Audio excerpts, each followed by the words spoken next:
Hello ladies and gentlemen, today we're back in War Thunder and I think it's time to talk about the CAS issue. Now this issue was popularized by MikeGoesBoom, who made a really good video on it, and he made it at a time where the Operation Summer event was going on and it was being abused as much as possible. The reason for this is because some of the achievements in Operation Summer revolved around the idea of getting a lot of points when it comes to hitting enemies and stuff like that, or killing enemies, and also because a lot of it was on supporting fire and also just kills in general, and all of these are basically made easier by abusing CAS in ground forces. The fact that you were able to do the aircraft missions or achievements or objectives, whatever you want to call them, in ground forces meant that you had a lot of players abusing the spawn point system, being able to get into CAS relatively quickly in matches. And if you haven't seen his video on it, I highly recommend going to watch it. There will be a link in the description to it, just in case you can't find it. The only real issue with the video though was the fact that there weren't many solutions talked about, and generally when there is a problem in the game, what I like to do is propose solutions. Look at how it can be solved, whether we look at mechanics which are already in the game, or maybe throwing in some new ones. Today I'm going to be focusing on mainly mechanics which already exist in the game, instead of trying to come up with a very large fix, mainly looking at quick fixes for the time being, and then hopefully the issue will be solved by better AA being put in the game, which is player controlled. So the first thing we have to realize when we talk about this CAS issue, it is mainly an allied focused issue. There are only really a few planes that can properly abuse this, but the way that they abuse it is in a very effective way. The P-47s, the P-51s, the Wyvern, the Firefly are the main culprits of this, but the AD-2 can be added to this, and now the Brigand, with the ridiculous amount of rockets that it can bring, means that it is slowly but surely expanding. And then in the next update, we are going to get another ground attacker for the British, the Hornet. And the Hornet itself will also be able to carry rockets, it will also be able to carry bombs, and it will also be, or should be, should I say, incredibly fast and incredibly agile. So, once again, we have another vehicle which is going to be added to the problem around the BR of 55747, which is where this issue mainly exists. It mainly exists in Tier 3 and Tier 4, and if you go into Tier 5, it is also there in the form of aircraft such as the F-84, but it's not as bad as this main bracket of aircraft that we see. And the reason for this is because the majority of players in War Thunder seem to play around 5.7 to 6.7 in ground forces, so therefore you see a lot of these aircraft in-game attacking you constantly. So therefore, the issue gets expanded, and because you play so many games with them in, and because it happens so many times, because you're playing generally the same BR over and over again, trying to grind the next vehicles in the tree, then it gets worse and worse and worse for you. Also, at the same time, you can take something like a Wyvern into a 7.0/8.0 match, and it can still be incredibly effective at what it does, because the jets will not be able to get there, or the fighter support from your allied team will not be able to get there before the Wyverns have dished all of their payload out. So therefore, it's not really a massive issue in terms of nations, it is more of a massive issue in terms of parts of the BR system, and because of that, because it's also allied focused, it means that it can feel very one-sided in the battles, and therefore it has to be addressed, because it definitely is an advantage that one side gets over the other. If you look at the general ordnance, a BF-109, a late tier BF-109 or a Focke-Wulf can carry, it is nothing compared to what a P-47 can carry. And then if you go a step further, and you take something like the ME-410 with its 30mm, or the DO-335, then it can feel like you are doing well, But the strength of the P-47s, 51s, Wyvern, Firefly is that once they have dropped their ordnance, they are still incredibly combat effective in the air. So therefore, they can kill a bunch of tanks, and then they can come after you in aircraft as well. So, in an ME410, in a DO335, you can't really do that. You are pretty much stuck to the ground fighting role because, well, P-47s exist, and they're a hell of a lot better at one-on-one fights than you are. So, let's talk about, after outlining the problem, let's go through some solutions that I've thought of, or just simple ways of changing the game so we can all have a slightly better experience. There is one thing I would like to mention, and I have mentioned this many times before, and it is an unfortunate fact which will never be changed. Aircraft will always beat tanks.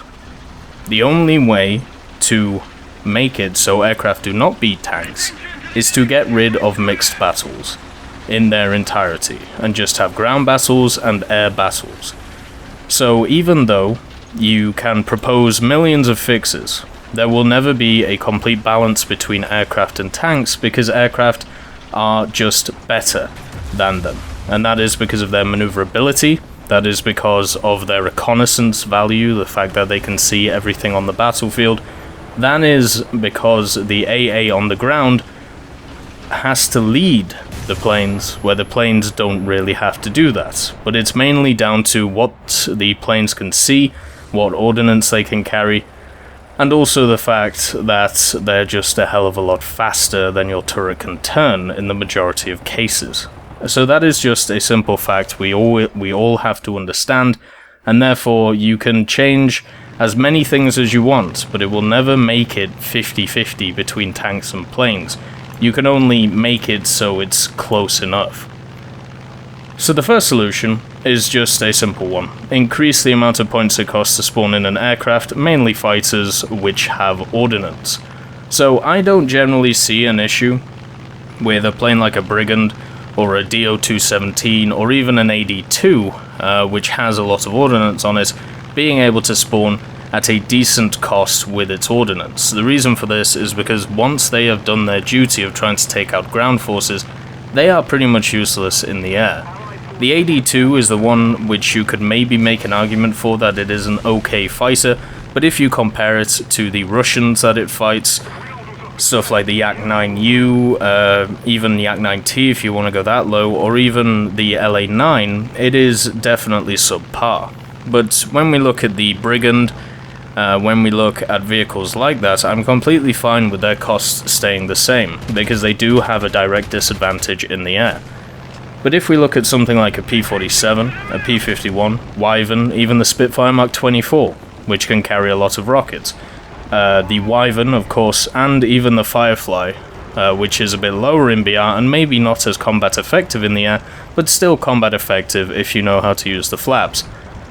These vehicles should be mainly fighter focused, so therefore if they want to carry bombs, the amount of points it should cost for them to carry bombs should be significantly increased. Just so, the reason for this is because they are going against their natural role, and therefore looking at that means that there should be a penalty for that. And right now in the game we do not have a penalty when it comes to their flight performance. The penalty is there, but it is not high enough to be able to use it as a reason for them to not be taken out, otherwise we wouldn't see these aircraft. So therefore we must penalize them in another way, and that basically is where the increase in amount of points it would cost to mount bombs and rockets on a fighter comes from. The next one, which I see is probably the best solution at this moment in time, is to just put a timer in ground battles to prevent spawning in before the 5-minute mark. Now, the 5-minute mark part is not concrete, it is just a time limit I've selected. So let's broaden out this point a little bit. So at the start of a battle, you have a timer which ticks down. Now, what we saw in Operation Summer, and one of the big reasons that MikeGoesBoom's video really took off, was the fact that he showed how to properly abuse the system. You go in a very quick AA vehicle or a light vehicle, you charge yourself to the domination point, you capture it before anybody is near, and then you J out, or you get shot, or maybe you shoot an enemy, you know, you trade a little bit, then you get shot, then you spawn straight into an aircraft, and then before the enemy has even got to their positions on the map, you're able to murder them with rockets and bombs. Now, if you put a timer in ground forces, which is, as I said, the 5 minutes can be changed, but let's just say it's 5 minutes for now. So you cannot spawn in an aircraft until 5 minutes of that game has gone, then that would solve that issue straight away. It would mean that people could not just rush caps and go in planes straight away and start smashing the enemy. They would either be forced to go into their secondary tank, or they would be forced to wait. Now, after the 5 minute mark, or the 10 minute mark if you'd like to put it at that, once again, value can be changed. The majority of the ground fighting has happened and has concluded, and therefore, at that point, it is okay to bring aircraft in. The way I would like to see aircraft be in War Thunder in ground forces is this idea where if one team is losing quite heavily, then aircraft can come in to try and swing the balance. But right now what happens is the team that is winning gets the majority of Air Force, and then they can come in and increase the winningness, which obviously isn't a word, but you understand what I mean. It increases the potential of victory, whereas I would like to see it more as a counterbalance. So therefore, if you put this timer in there, it means that there will be a counterbalance coming from one of the sides to come after you, the aggressive team, and put you in a position which is much more balanced instead of just steamroll after steamroll. So therefore, I think a timer is probably the best idea that could be implemented. Now, obviously, this doesn't deal with if you're at the 15-minute mark and there's only 3 tanks left in the battle and you're trying to win and there's aircraft all over the place, but generally at that point, I think that's completely fine.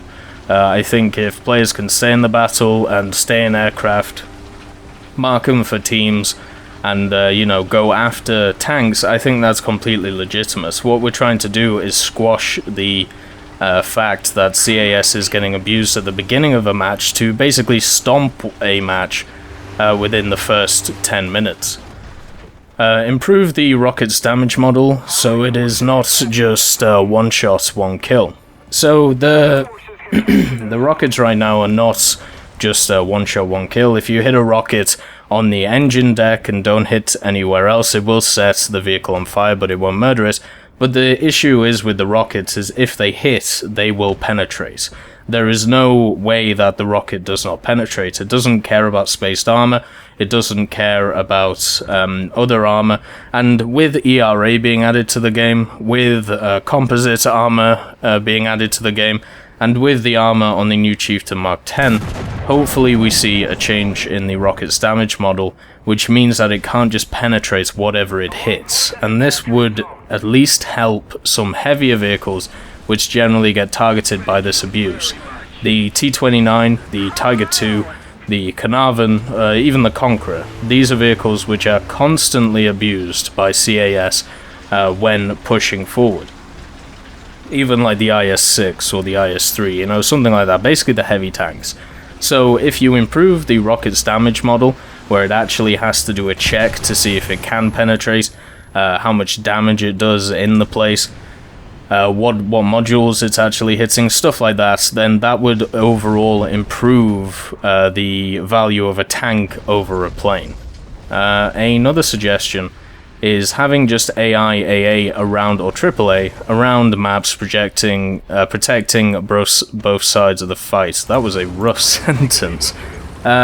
This one would be a very hard one to sell to the community.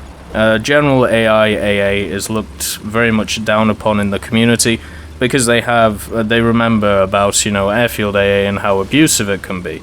And I completely agree with it, which is why I made a video of how to fix it.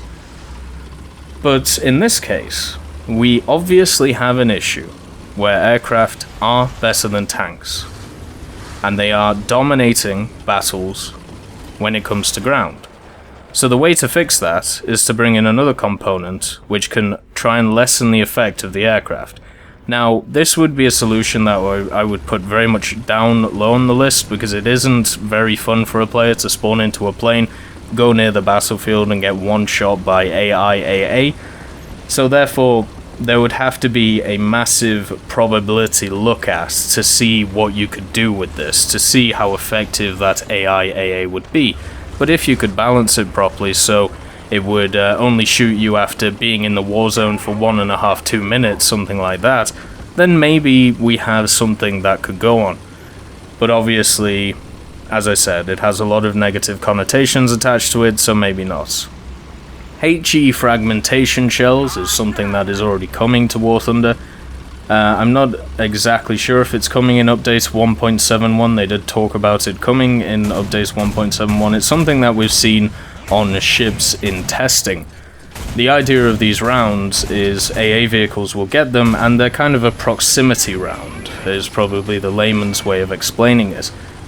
So when the HE round fired from the AA gun on the ground gets close to a plane, it explodes, let's say, creates much more of a shrapnel or a shotgun effect, and will hit the plane.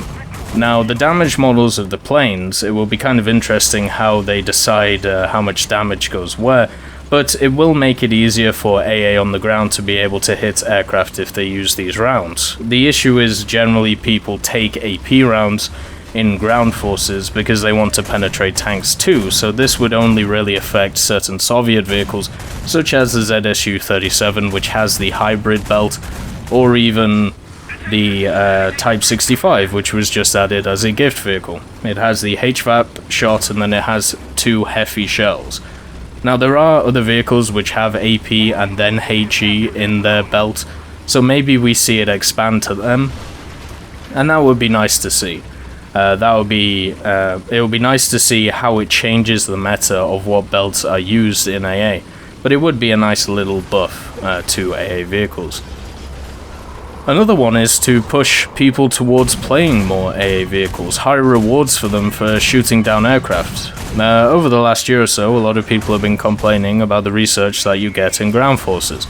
It is definitely a lot lower than it is in aircraft, and therefore, why not give a little boost to people who want to play AA vehicles, and generally people are going to have one in their lineup anyway, but you give them a little boost, and if they hit or shoot down an aircraft, then you would get more research than you would shooting a tank or killing a tank. This is probably already the case, but you could still increase it that little bit more to try and push players into playing AA vehicles. This will probably make AA vehicles, which are also pseudo-tank destroyers, even more useful, but it would also give a buff to a lot of AA vehicles that we just don't see in the game, or just generally are not very useful. Create maps which have multiple levels to them, which include total air cover. One of the very interesting things that we haven't seen so far in War Thunder, which was present in the April Fool's event, was the actual capture zones on the April Fool's event map, on the sand map. Some of them were underground. Some of them were in little areas where you had steps going down under them, and then the tanks themselves would fight over the area there for supremacy. By using certain areas like that, you actually take away the aircraft's ability to drop bombs on you or to hit rockets on you. It's very similar to the Frozen map, or the Frozen whatever it's called map. You know which one I'm talking about, the one which has the railway and the tunnel on it. If you sit in that tunnel and you fight over that point, generally you're not going to get harassed by aircraft. They aren't able to see you. It would take a daredevil to try and fly through it and hit you with stuff, so therefore you are generally free from aircraft cover. So therefore just design more maps which have more of these areas, whether it be tunnels, whether it be underground car parks even, if you wanted to go modernized, you know, fighting in derelict cities, stuff like that, whether you want to do it in caverns or caves and stuff like that. Just little things, just to make it so aircraft cannot actually get to the tanks. The last solution would be to make the terrain around the edge of the battlefield hard to traverse for aircraft. So we see a few of these already in game. Ash River is a great example. If you look at Ash River, the map itself is kind of built into a mountainside. So if you approach the map from a certain angle, and you have to, hit your rockets and your bombs, and you have to pull out to try and make another attack run, it can actually be really hard to do because the mountains are in the way.